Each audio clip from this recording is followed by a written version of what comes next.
ప్రపంచంలో తప్పు చేయని వ్యక్తి అంటూ ఎవ్వరూ ఉండరు. తప్పు అందుకే జరుగుతుంది ఎందుకంటే మనం తప్పు చెయ్యాలి, దాని నుంచి నేర్చుకొని ఇంకా జీవితంలో ముందుకు సాగాలి. కానీ ఏ వ్యక్తి అయితే తన తప్పుల నుంచి ఎప్పటికీ నేర్చుకోడో అతను తప్పును స్వీకరించడం నేర్చుకోలేదు అని అర్థం.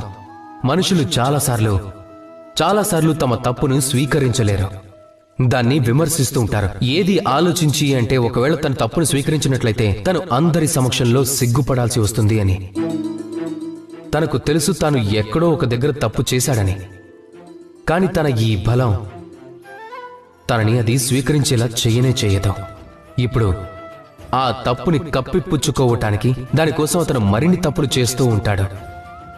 ఇక చివరికి అతని చేతిలో ఏమీ మిగలదు, అతని చేతులు ఖాళీగా ఉండిపోతాయి.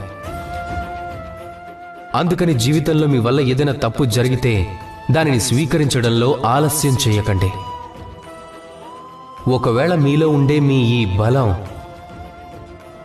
మీ ఈ మార్గం నుంచి ఎంత ముందుకు తీసుకువెళ్తుంది అంటే మళ్ళీ తిరిగి రావటం అసంభవం కలిగేలా చేస్తుంది.